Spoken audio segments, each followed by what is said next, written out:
Hello everyone, good evening. I'm Neetu and today we'll be discussing about few topics with regard to geography for UPSC Prelims and Mains. And first half an hour we'll be doing geography last year's prelims question, and we'll try to analyze what were the questions and which area it has come from, and we'll also see what is the way to solve all these questions. Okay, if you have right direct answer with you, it is easy to reach the answer, but most probably you know that out of 100 questions, maybe 40 or 45 people will know the right direct answers, and rest 60 or 65 you may have to do an educated guess, omission, reduction, all those things we are supposed to do. So by the way, keeping everything apart, I will be discussing here today in geography prelims, how can you reach to the answers with whatever knowledge we have, okay, with bare minimum knowledge what we are having with us, with bare minimum understanding of geography, reading NCERTs and other books. So how can you reach the answers? Okay, this is the way that I have tackled the questions. If questions are given to me, this is the way that I do things. Maybe you'll be doing in a different way, but I'm sharing a different perspective. That this is also a way that we can solve these questions. Okay, so let's start.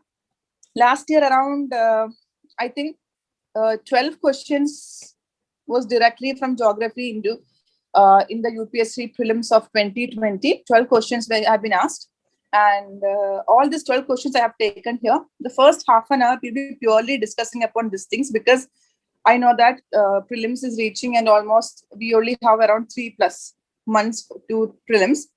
So first of all, you should be knowing which area they're asking questions. Geography, which area is given more importance, what is the analysis that a geography student want to solve all these questions. Okay, so let's go ahead and see what are the questions and how can you solve all these things.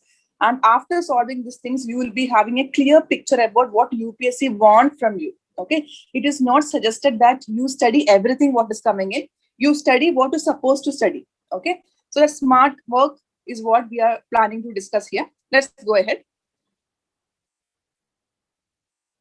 So the first question, I have taken set A here. So the 100 question, then towards the other questions we'll see here. This may be a little blurred vision because I have taken a screenshot of the online question paper. But I'm sure that it is readable for all of you. In spite of that, I'll read also. Okay, so just go ahead.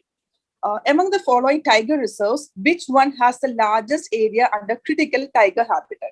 Okay, the question is asked about tiger reserve. Tiger reserve, you know that favorite part of UPSC. Every time or every year you will have a tiger reserve have been asked, or any project tiger has been asked in UPSC mains, and also some types of wildlife sanctuaries, national parks. All these areas are given importance. Okay, provided there are 200+ national parks and wildlife sanctuaries and tiger reserves in India, it is impossible to study all of these things. So what we are supposed to do is that whatever coming in current affairs, whatever coming in question in between, when you're solving papers or all these things, just keep a note of this. Only that is the only possible way. It is not humanly impossible to study all these things, everything by heart. Okay, let's see if this question has come to you and you have no idea about what to do with all these questions. Let's see how can you solve this. Okay, I'm telling you must be having a bare minimum knowledge about geography. At least you should be knowing that Ranthambore belongs to Rajasthan and all these things. Okay, let's see. First option is Corbett. Second one is Ranthambore. Third one is Nagarjun Sagar Sri Sailam, and last one is Sundarbans. Okay, now you clearly look at the question. They have been asked here critical tiger habitat. So what do you mean by critical tiger habitat? Critical tiger habitat means, obviously, it is a very important area where government is managing the tiger reserve or the tiger habitat in a very precise manner, and they are keeping it under the rule. Okay, that means government is keeping it a very critically, very important way. And of course, if a tiger habitat is there, it has to be a normal area. Normal area where population has to be less, or wild interruption have to be less. All these things you have to keep in mind. Okay, immediately when you think about tiger reserve, think in all this way. Okay, tiger reserve can become in all these things. Now you see the last option, Sundarbans. You know that Sundarbans as an area or as a deltaic region, it is being shared with India and Bangladesh. Okay, this we know that. So when you're sharing with Bangladesh, how can we do a critical habitat retrospectively with this area. That is not possible. So what we will do is that Sundarbans we can omit by seeing this. Okay. Next one is Jim Corbett National Park. Okay. You know that it is there in Uttarakhand. And we know that Uttarakhand is a very hilly area, part of Himalayan regions and Himalayan mountains. You know all these things. So Uttarakhand being, it is not possible to manage a normal area or a plain area where tigers can move around. Of course, you can see tigers in the Himalayan region. I'm not saying no, but when you're keeping a critical tiger habitat exclusively for tigers, okay, so Corbett also we can remove. Then we come to Ranthambore and Nagarjuna Sagar Srisailam. Ranthambore, if you have some idea, you can immediately think that it belongs to Rajasthan. At least R you should be remembering when you are revising all these topics in geography. Okay, so it is very easy. R at least you can remember Ranthambore belongs to Rajasthan. You know that tigers cannot move in desert. Okay, lions obviously can move in some part of the country, but tigers, it is very difficult to move in deserts. And obviously, you can see that at the patches of the desert where greeneries are there, shrubs are there, maybe they may live, but we cannot maintain a critical tiger habitat in a desert. So obviously, we come to the third option, Nagarjuna Sagar Srisailam. Okay, so I'm telling, if you don't know the answer, it is a way to come to an answer. Let's go ahead with the second question. Which of the following protected areas are located in Kaveri Basin? Okay, I have underlined the word Kaveri Basin here. Kaveri Basin, I think it is visible to all of you. Otherwise also, we have taken a screenshot. I think it is visible and I'll read ahead. Okay, so which of the following protected areas are located in Kaveri Basin? We are asking about basin and not Kaveri as a river. Wherever river is flowing, it is not asking where. Okay, river is coming or mouth. All these questions are not important here. The precise word, the precise question. When you are getting a question, you are supposed to break into different words, pick up words which is important to us, and arrive in an answer. That is the easiest way you can do. Ask a question as a whole. If you look at it, it will be very difficult to reach an answer. Even in mains, you get a question, we obviously break down the question into 2 to different parts and then come to an answer. Correct? Same way, the question is about Kaveri Basin and next keyword is protected area. Okay. Now you see what are the things we can relate to. You know that Nagarhole, this is there in Karnataka. So obviously Kaveri passes through Karnataka. This is Kaveri river water dispute is there that is going on in current affairs and that is there in the news. Okay, so you should be aware that Kaveri Basin at least go through Karnataka and Kerala. You should be knowing. Okay, so if you know that, Wayanad is an easy catch considering this information. Why Wayanad? If you don't know Wayanad, in this perspective that it is in a place in Kerala, but another perspective you can think as that in the current affairs, you can see that Rahul Gandhi have elected as an MP from Wayanad constituency. At least that information you will be knowing. So Wayanad is in news. So Wayanad Wildlife Sanctuary belongs to Kerala. Okay. And Satyamangalam Tiger Reserve. This question, Satyamangalam question, have been repeatedly asked in UPSC Prelims. I think two years before, 3 years before, this question have been asking every time. Okay. And this is there in Tamil Nadu. Okay. And people who are from north, it will be difficult. Those who are belonging to South India, you can easily remember. We can differentiate between which place belongs to Tamil Nadu, which place belongs to Andhra Pradesh and Kerala by hearing the name or seeing the name. Okay, that is an advantage we have. Same way, if people who are belongs to North India, you can see places familiar to your place. Okay, that will be difficult for South Indians. North is entirely different. South and North and West people will be difficult to understand what are the places in Northeast. And people from Northeast will be clearly knowing, okay, this word belongs to this state. Okay, at least that relationship is there. So considering that, we can know that Konda, all these words belongs to Andhra Pradesh. We can relate to Andhra Pradesh. So Kaveri, Andhra Pradesh is little ahead. When you're seeing the map here, Andhra Pradesh is somewhere here. And we are talking about Kaveri here relating to Karnataka, Tamil Nadu and Kerala. Okay, so considering all these factors, we can eliminate option 2. And we comes to option 2. If we're eliminating, we have 3 and 4 and 1, 3 and 4. Nagarhole National Park is there in Karnataka. First thing we have selected. So obviously answer is option C. Okay. So please don't feel bad if you have not come to an answer in the exam. this is a way, one of the way that we can reach. Okay, there are different multiple ways to reach an answer. If we know the answer by heart, if we know the information correctly with you, it is very easy to reach the answer. You can move to next question. I am talking here the way, if you by any chance, if you don't know the answer, okay, and you have limited information in geography, and how can you reach? That is the way I'm talking here. Okay, let's go ahead with the third question. Okay, which one of the following protected areas is well known for the conservation of a subspecies of the Indian swamp deer, Barasingha, that thrives well on hard ground and is exclusively graminivorous? Okay, so this is little bit more information. I told you have to see the keywords. So in this question, when I'm seeing, I will see two different keywords, Barasingha. Okay, they have been exclusively asked about Barasingha and graminivorous. What is graminivorous? Graminivorous actually animals who eat green plants only, or grass only, not plants, grass only.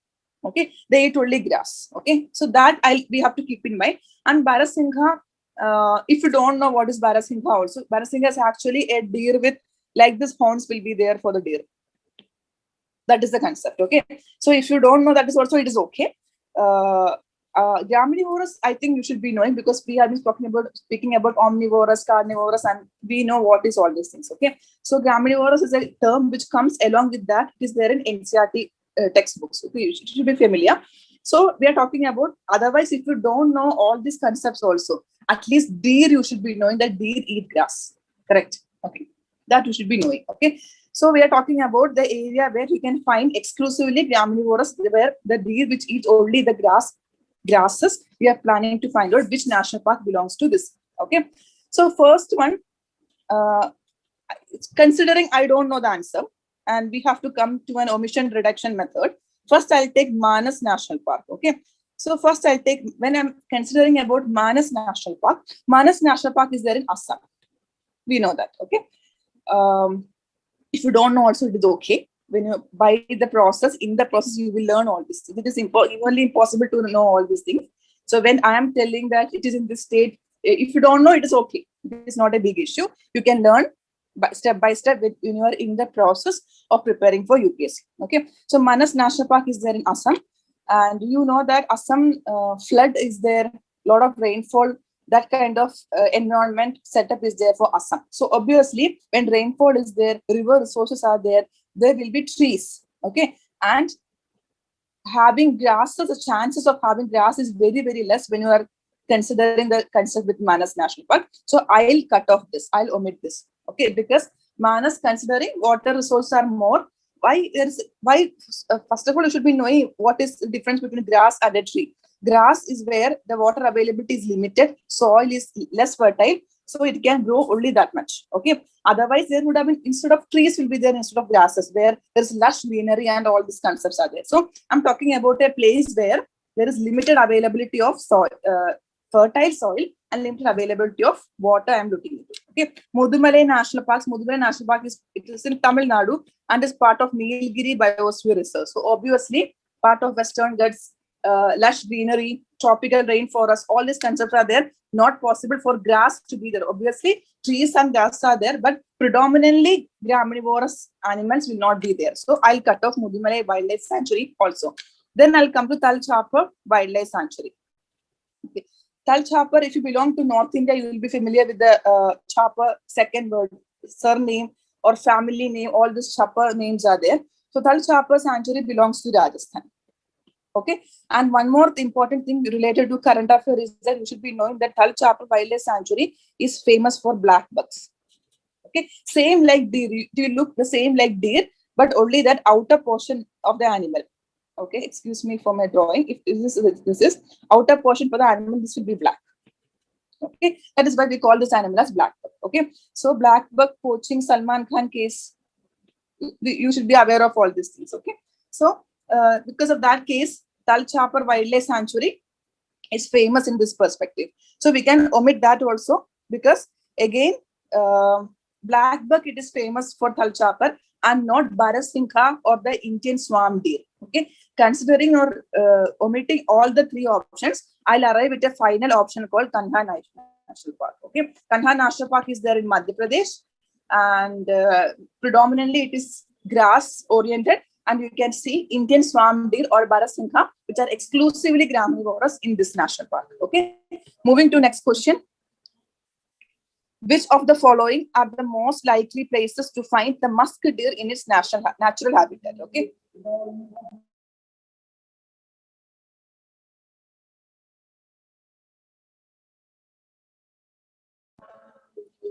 Okay, there are 4 options given in the question. Ascot Wildlife Sanctuary, Gangotri National Park, Kishanpur Wildlife Sanctuary, Manas National Park. Okay, so when you are seeing all these things, musk deer is the key word here. Okay, I told you when you're getting a question, either in prelims or mains, break down the keywords. Musk deer is the key word here.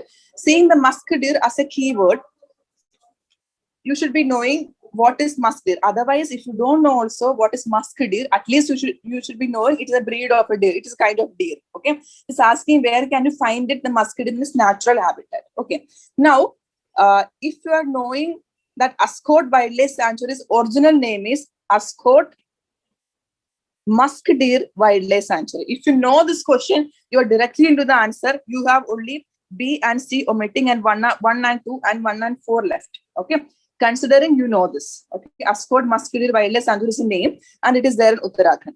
Okay, now you see second one, Gangotri. Gangotri, you know that if you don't know anything about Gangotri National Park also, you should be knowing that where Ganga originates, we call the glacier as Gangotri Glacier. So obviously National Park belongs to that area. So obviously where it will come in Uttarakhand. So these are 2 national parks which are belonging to same state. Okay, or you can say they share the same topography. Okay, where they are so it is easy or it is very possibly they can be present there. Okay, because Manas is there in Assam.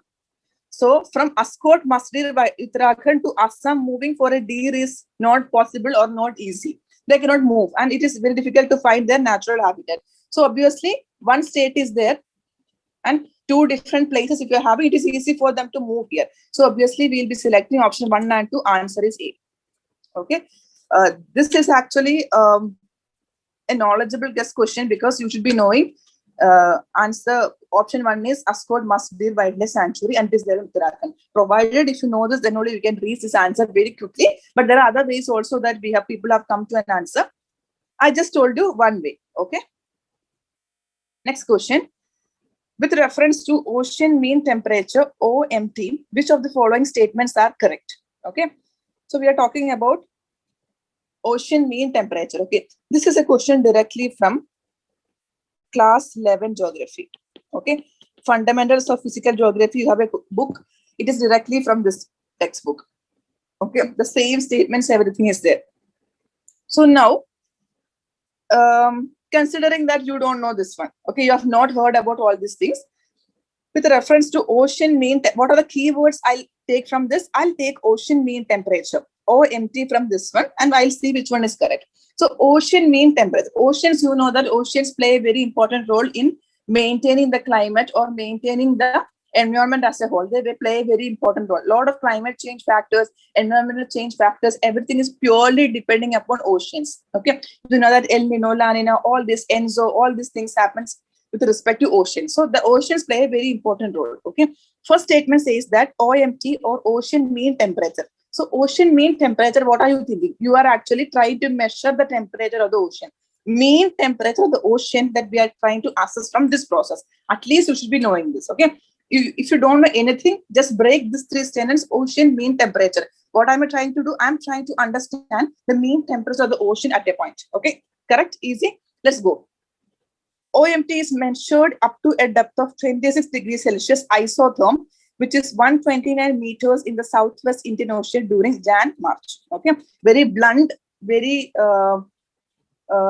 very difficult statement. Lot of information given. If you know, you know. Otherwise, you will not be knowing this. Okay. Now I'll try to break down this statement into different points. Okay. First thing, what is isotherm? You know, there are 2 words, that is isobar and isotherm. Okay, isobar is actually places connecting same pressure, lines connecting. If these are the lines which have same pressure, I'll be connecting, and this is called an isobar. Isotherm means places where same temperature is there. Okay, suppose like this, I have same temperature, I'll be connecting, and this line is called isotherm. Okay, this is easy. This you should be knowing. Okay, so I'm saying that at the depth of 26 degrees Celsius, isotherm, which is 129 meters in the southwest. Okay, this is a very logical thing.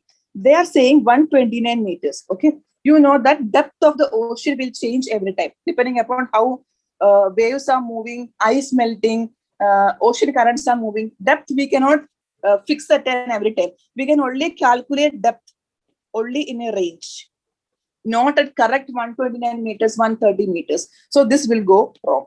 Okay, only one clue, you should be knowing isotherm, and you should be knowing this 129 meters depth. If you can relate, you can omit this statement. Second one, you see, OMT collected during Jan-March can be used in assessing whether the amount of rainfall in monsoon will be less or more than a certain long time. This is a very easy thing, because I have told you with the ocean movements, we know how will be the monsoon coming, everything. So it is easy to understand the amount of rainfall in monsoon, how it will be more or less. So option 2 is correct. I have told you, I'm telling you, it is okay if you're not able to think in this way. I've told you one way, one tariq of doing this, okay? One way of doing this. It is okay if you can find answer in a different way. If you know the abrupt answer, well and good. Next question. With reference to India's desert national park, which of the following statements are correct? Okay, this is actually a very easy question, but you should be knowing the correct notch where to hit it. I'll tell you. The first keyword is India. I have underlined here India's desert national parks. So obviously, where it is coming, it will be coming in Rajasthan. That we know. Okay, there are 3 options. It is spread over 2 districts. We don't know. There is no human habitation inside the park. We'll think about this. It is one of the natural habitats of Great Indian Bustard. Possibly, we don't know. Okay, we have to. If you don't know, you don't know all these things. Okay, so how can you come to an answer here? So I'm telling 2 will be eliminated. Correct. So 2 will be eliminated. How? Because it is very easy, general, commonsensical thinking. That is, in desert national park, you know that desert safaris are there. Desert jungle stays are there. We stay there for 2, 3, and all these things are there. 2 nights, 3 days. You will see all this ad that holidays are coming in. So obviously, human habitation is there inside the park. Okay. And one more current affair news has come in Gujarat, in one of the national parks. Only one person was there, and there was Election Commission of India has put up one polling booth. Polling booth was put in for the one person. Okay. So that means habitation is there in national park. So we can omit option 2. So clearly we'll come to option C. Okay, 1 and 3. This spread. So I'm telling you, this is a way that you don't know anything, but in one commonsensical understanding, you have come to an answer. Okay, let's go ahead. Siachen Glacier is situated to east of Aksai, east of Leh, north of Gilgit, north of Nubra Valley. Okay, this also considering you don't know. Okay, you have heard about Siachen Glacier, but correctly you are not able to locate where it comes in exam hall. Okay, so now you see 2 options are there: east of Aksai, east of Leh. You know that Siachen is actually a glacier, so it cannot be something towards east. Okay, this is a logical guess I'm telling. So we'll omit this 2. It has to be north. It has to be towards the northern side of India. Okay, so there are 2 options: north of Gilgit and north of Nubra Valley. Now you see, Gilgit, this area comes under Pakistan administration, even though it is there in Pak-occupied Kashmir. It is there in Pakistan administration. India doesn't have a thing. Say on this area currently. We may get in future. That is a different perspective. So Siachen Glacier, we know that after the insurgency and all these issues, Indian Army is staying there. That is also in news. So obviously, Gilgit, if you don't have a role, so you'll come to an answer called north of Nubra Valley. Actually, I'll tell you. Excuse me for my drawing. Okay, it comes here. This is Aksai. Sorry, Siachen Glacier.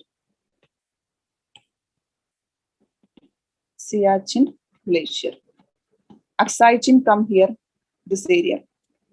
Okay, so this is the place where you can. So it's a very commonsensical thing. I have omitted the East concept, and then Gilgit, it is not under India. So finally, I come to this because I know that military is situated in Siachen Glacier. Okay. I know that it is very easy to say now, but when you are in the hall, it is very difficult to think in a way But you can practice. Obviously, practice makes a man perfect. We know that. Let's see.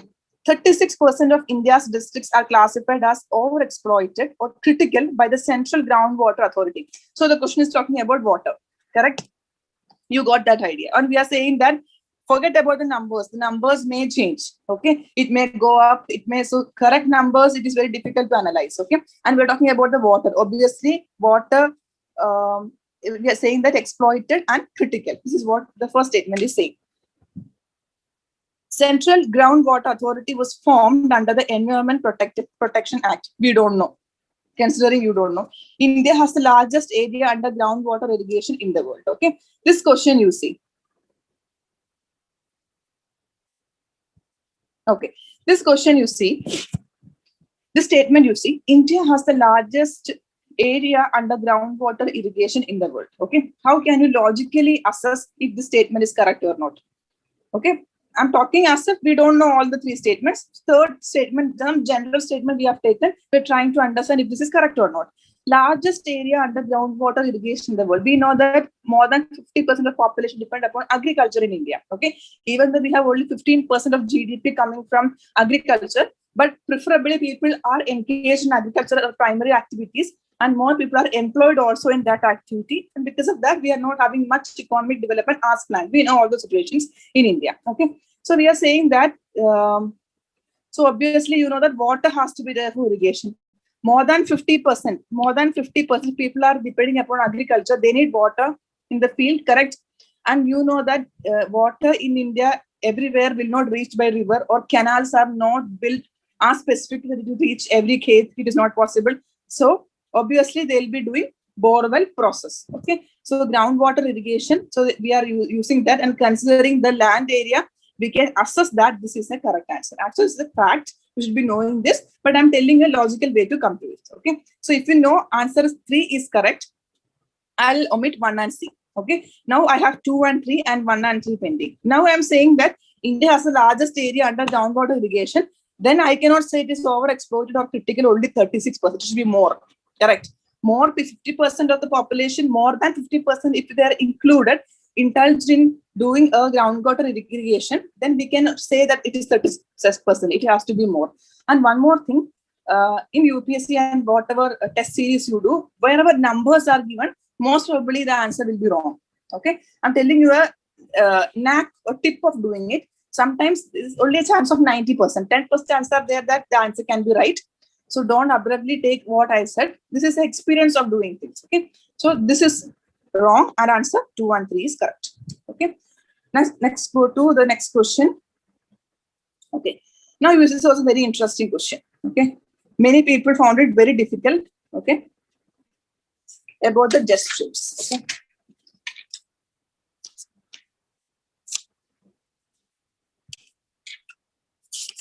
just give me a minute.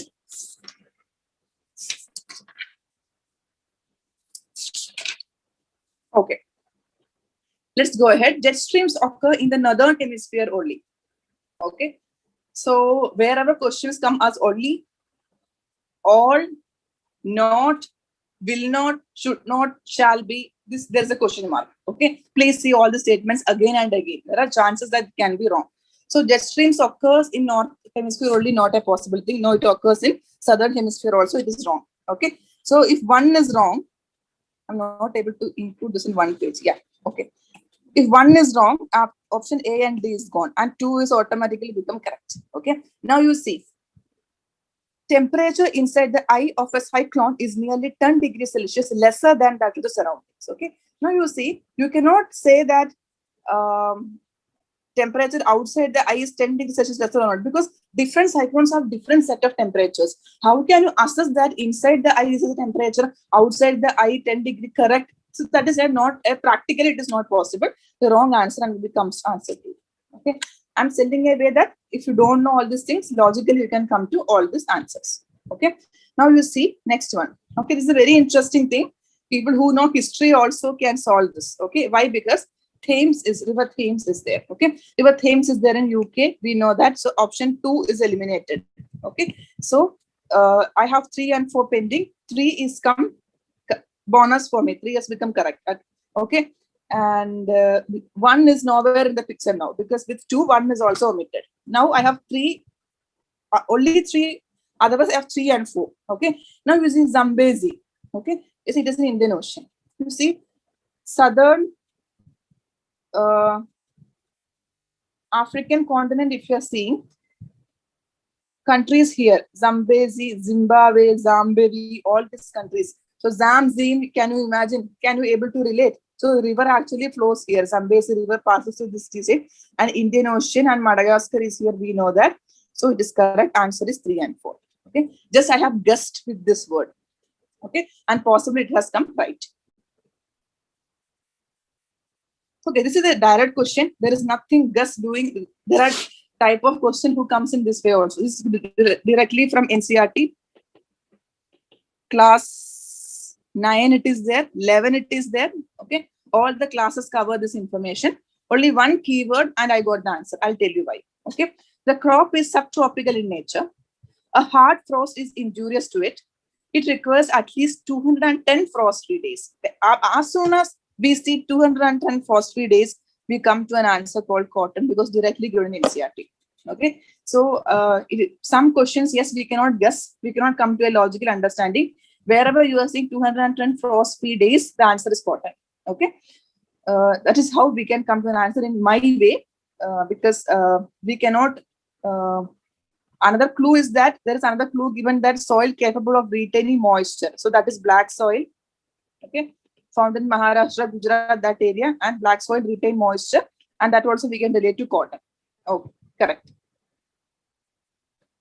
Next question. Which one of the following statements best describe the term social cost of carbon? Okay, this is a very interesting thing, because we have, considering that I have no idea about this question, how will I come to an answer? We'll see. It is a measure in monetary value. Keyword. See the keyword here. First keyword is social cost of carbon, it says. Okay, something cost of carbon, social cost of carbon, it says, and it is saying that we are measuring in monetary value. So something, it is very difficult to measure carbon, right? Measure nitrogen, measure oxygen. How will you measure all these things? Okay, so we can say, normally we say 1 ton of carbon dioxide emission. Okay, 10 tons of nitrogen dioxide emissions. We see all these words. Okay, so that is why I have come to an answer A directly. Long-term damage done by a ton, because a measure is there. If you want to monetize something, if you want to put a price for something, it has to be measurable. See the other options. I'll read. Requirements of fossil fuels for a country to provide goods and services to citizens based upon burning of those fuels. Where is the measurement? How can I put monetary value on this? Not possible. Efforts put by a climate refugee to adapt to live. Very blunt thing. Okay, not possible. Contribution of an individual person to the carbon footprint on the planet Earth. Very common statement. And we cannot put a monetary value for all these things. Only option which is having some measurement is option A. So I'll choose option A, and that's the right answer. So our 12 questions are done. So I hope you guys got some insight about what is a way of solving the answers. This is not a ridiculous rule that you have to follow all these things, or this is the only way that you can do all these things. Not at all. I have told you one way of doing this. If you are having your own option of or choices of solving the problem, well and good, please go ahead with that and practice. Okay.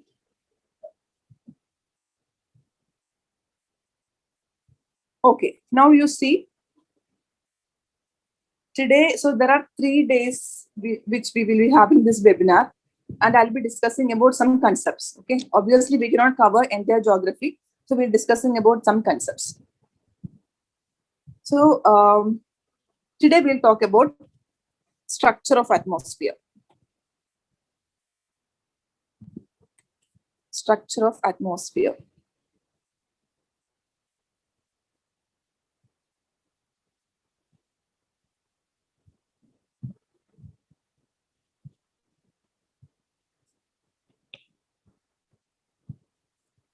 Structure of atmosphere, sorry.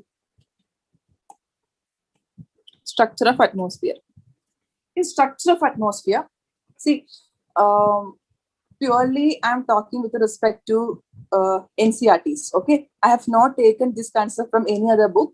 I'm taking all these concepts and sharing with you guys from NCERT only because it is very easy for you guys also can go and revise. Okay. For geography, I will say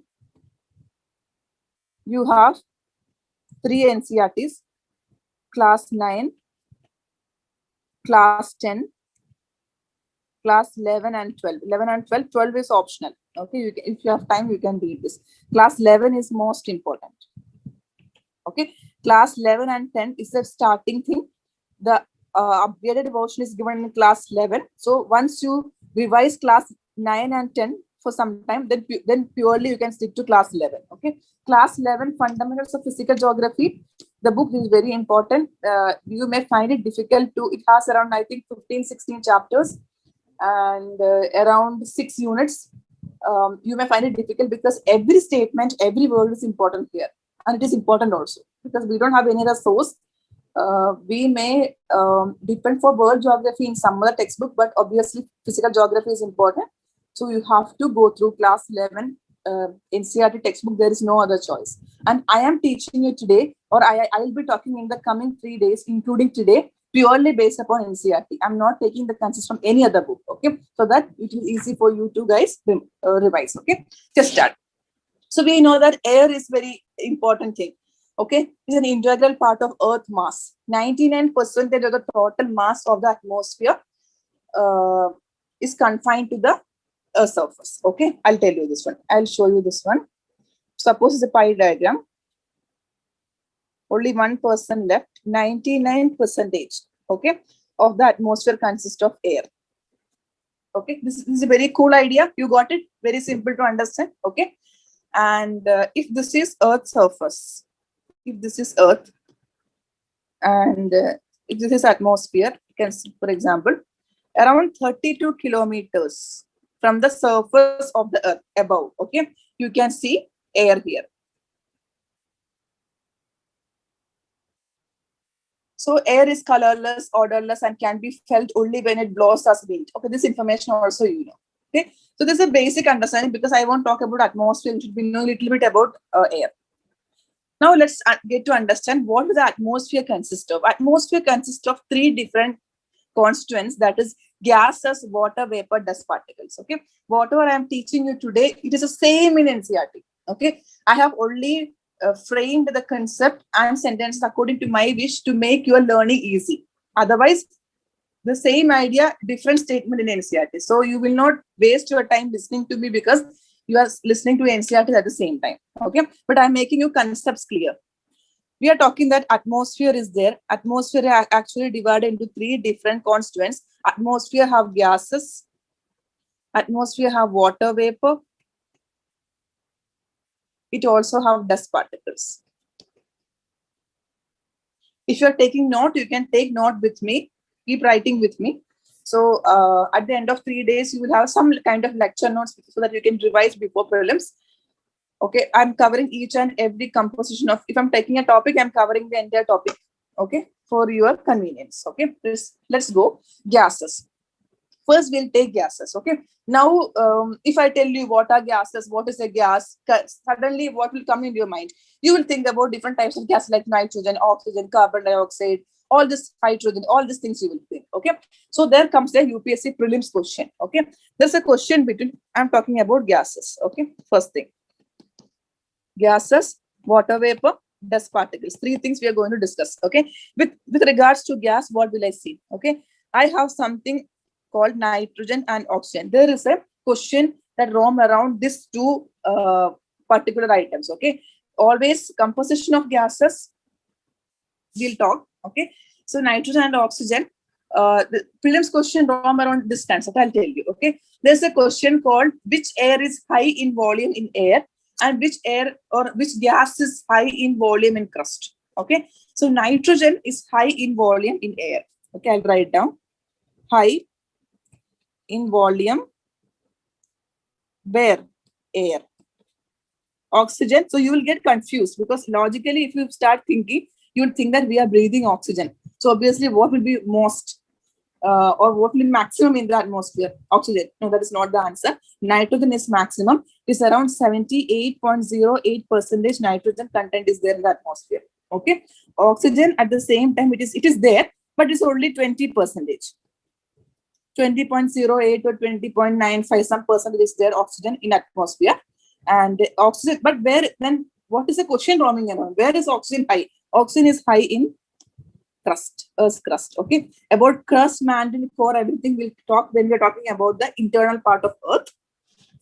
But I hope that you will have some idea about crust. Okay, so this is the two different point of questions that comes with regards to nitrogen and oxygen. Nitrogen means high in volume in air, and oxygen high in crust. Okay, this you should be knowing. Okay, now I'll talk about a concept about carbon dioxide, another gas. Because I'm talking about gas, I'll cover all these areas that is possible chances of prelims questions. Okay, so you know that if this is Earth, okay, there is incoming solar radiation. This is short wave. This is called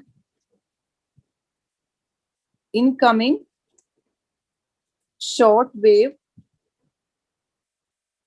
solar radiation. Okay, so if this is sun, from sun light emits and it reaches the Earth's surface in the form of short wave. Okay, incoming solar radiation in the form of short wave, and when Earth is emitting it back, it will go in the form of long wave.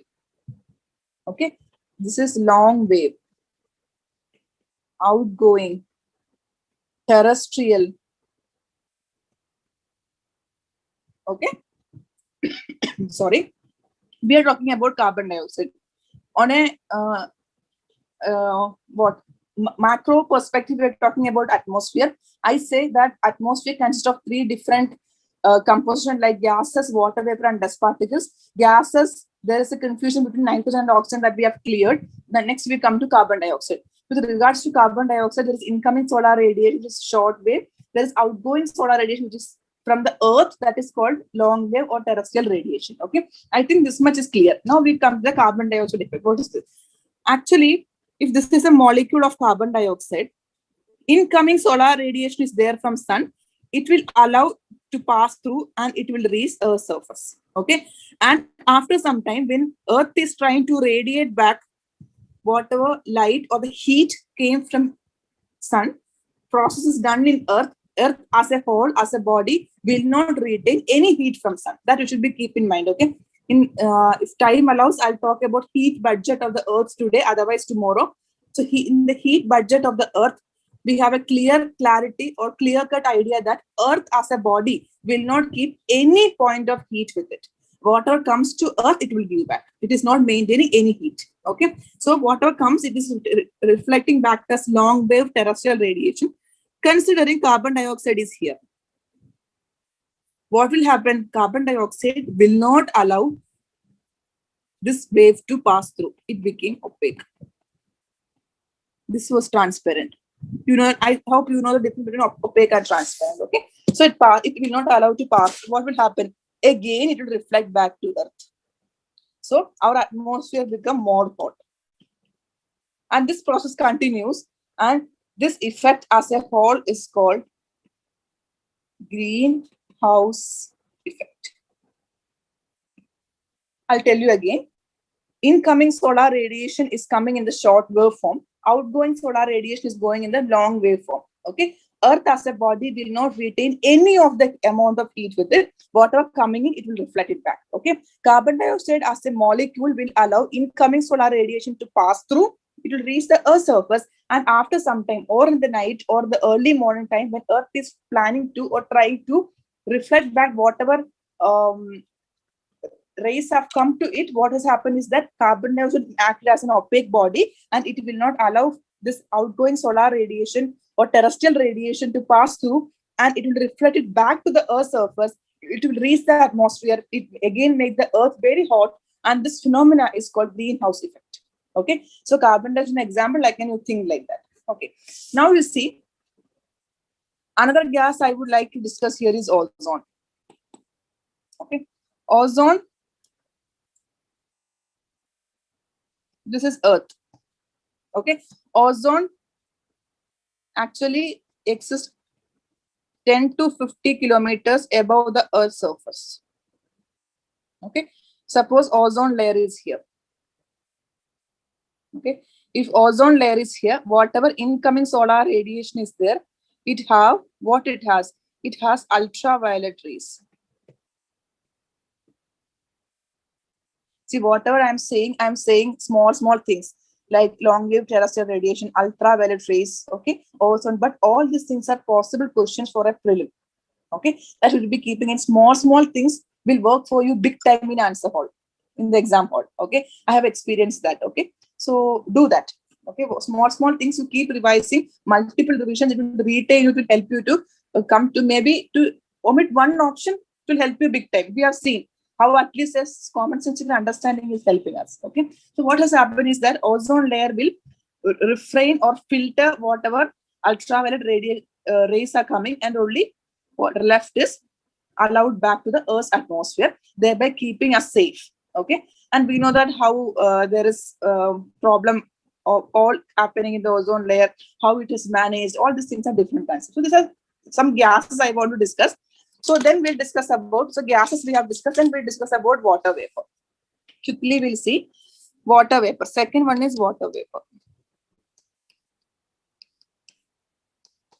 With regards to, so you should be very clear, what are we discussing? We are discussing about gases, composition of atmosphere, gases, water vapor and dust particles. Gases we discussed about nitrogen, oxygen, carbon dioxide, ozone. Now we came to water vapor. Okay, now you see water vapor, two scenarios are there. The amount of water vapor in warm, wet tropics, and amount of water vapor in dry, cold or polar areas. This two concept is different. Okay, if this is Earth, equator, okay, this is this area, warm wet tropics. Okay, and this is this area. Okay, and in detail I'm not going ahead because we will divert the topic. Okay, fine. Warm wet tropics, actually 4% of water vapor of air in volume is water vapor. Okay, I wanted to tell you one thing here. I wanted to make one concept clear with regards to water vapor is that content of water vapor in the Earth's atmosphere is not same everywhere. You keep that in mind. Okay, the content of water vapor is not same everywhere. With regards to warm or wet tropics, that is this area, content of water vapor is different, and this area, content of water vapor is different in the atmosphere. You should be knowing that. Okay, why like that and why all these things we'll discuss in later. But understand this thing. Okay, in warm and wet tropics, there is almost 4% of the air consists of water vapor, whereas dry, cold polar areas, there is only less than 1% actually. Less than 1% of water vapor forms the part. Okay, now I'll tell you, since we are discussing about this water vapor, I want to talk about another concept called stable and unstable air. What do you mean by stable air? What do you mean by unstable air? Okay, suppose this is Earth. So if cold air is there near to surface of the Earth, and hot air is there above this cold air, okay, above this layer, hot air is there. This situation is called stable air. I'll tell you why. Because this cold air will be denser. Cold air is denser, and it is bulky. It is heavy. Something is heavy, bulky. All these things, they always want to come and settle to the ground. And something which is hot air is lighter. Particles are arranged with a lot of space in between. Okay, like this. Hot air is like this, and cold air is like this. You can see the difference. Okay, so particles are arranged far apart because of the lot of space is there, and hot air will be on top. And this situation is called stable air because everything is settled. Now, no movement of air. Cold air don't want to go up. Hot air doesn't want to come down. This scenario is not there. Everything is settled, but this will not stay for a long time. Again, changes will happen. I'm telling you, when cold air is down and hot air is on top, with respect to Earth's atmosphere or Earth's surface, we say situation is a stable situation. Next factor, if this is Earth, hot air is there. and cold air is on top. And hot air is, I know, very light, and particles are set apart very far away, and there's a lot of space and they're lighter. So what something is light, something is free, what it wants? It wants to move around, right? Even with respect to people also, if you are free, if you are a lot of space is there, we would like to move around. We don't want to settle in one place. Same thing. Hot air wanted to move up. Okay. And cold air, I told you, they're like lazy people. They are so heavy, so bulky, densely particles are arranged. They wanted to come down and settle. And this is called unstable air. Okay. This is a concept which comes with respect to water vapor, because when water vapor comes, then cold air and hot air scenarios will change. In detail, we'll discuss later, but this is the concept. I hope you're clear with stable air and unstable air concept. Okay. Next, the third one we'll discuss with dust particles. Okay. See, we are discussing normal thing, nothing hi-fi here. All these concepts are there in NCERT. I'm already taking in a way that is understandable for you. Hope this helps. Okay. Dust particles. Dust particles actually, when you are seeing Earth as a whole, equator,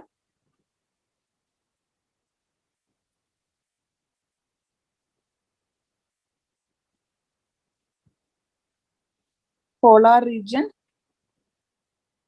temperate region,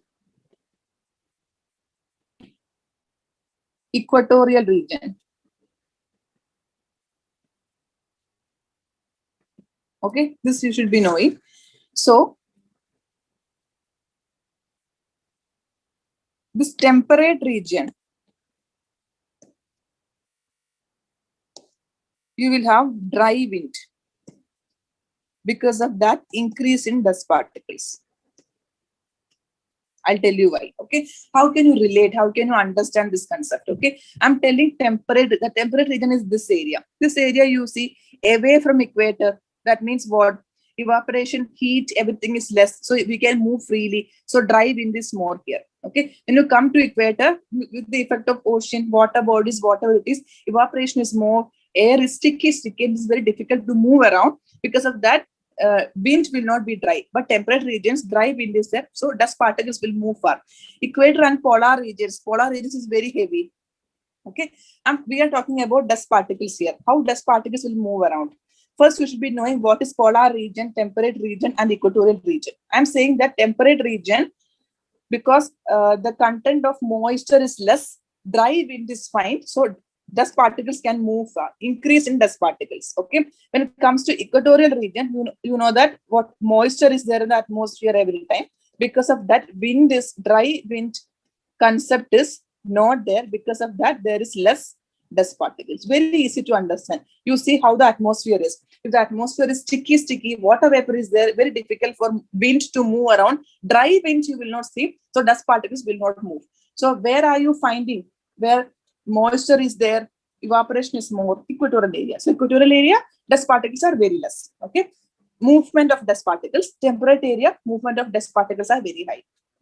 Okay, that's about the concept. I want to take more, but time doesn't permit. We will see in the next class.